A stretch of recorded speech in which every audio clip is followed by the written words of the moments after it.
охири муҳима бояд дар остона бахшида ба равобити Русияву Қазоқистон чанд чорабинӣ баргузор мешуд.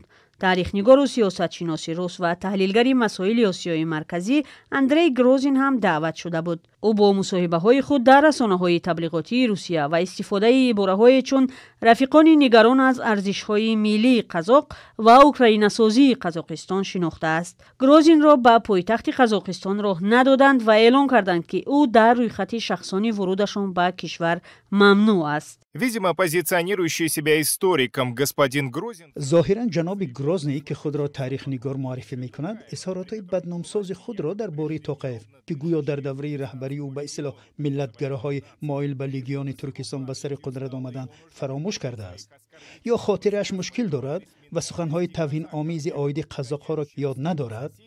ӯ бешармона гуфтааст, ки аз нигоҳи идеологии Қазоқистон ба Украини соли 2014 наздик шудааст. Агар ӯ фаромӯш кардааст, мо дар хотир дорем. Если он забыл, то у нас помнит. бино ба навиштаи хабаргузории Deutsche Welle, дар рӯйхати афроди номатлуби Қазоқистон номи Тина Канделаки, Тигрен Киосанян, Александр Дугин, сиёсатшинос Никита Менткович, вакили Думаи давлатӣ Евгений Федоров, сиёсатшинос Вячеслав Никонов ва Пётр Толстой оварда шудааст. яъне онҳое ки дар бораи Қазоқистон ё мардуми қазоқ назари манфӣ баён кардаанд. вуҷуди чунин феҳрастро мақомоти қазоқ расман тасдиқ намудаанд. сухангӯи вазорати корҳои хориҷа гуфта буд, ки ин таҷрибаи ҷаҳонӣ аст. сиёсатшинос Газиз Абишев мегӯяд, дар солҳои ахир равобити байни Русияву Қазоқистон ба таври чашмрас сард шудааст. Есть консенсус экспертов. ду тарафи марз гурӯҳе аз коршиносон ба ин фикр ҳастанд, ки Русия ва Қазоқистон ҳоло давраи сардии равобит дар сатҳи бюрократиро аз сар мегузаронанд.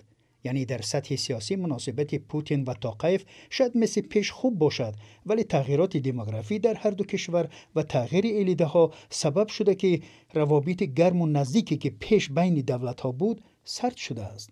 Контакт и та теплота, которая была между государственными аппаратами, существенно остыла. ба гуфтаи манбаи Deutsche Welle, Русия ҳам дар нисбати шаҳрвандони Қазоқистон аз чораҳои ҳамсон кор мегирад. вуруди ду вакили парлумон, ки яке ҳукумати Русияро пайваста танқид ва дигаре аз Украина пуштибонӣ мекард, ба Москав манъ шудааст.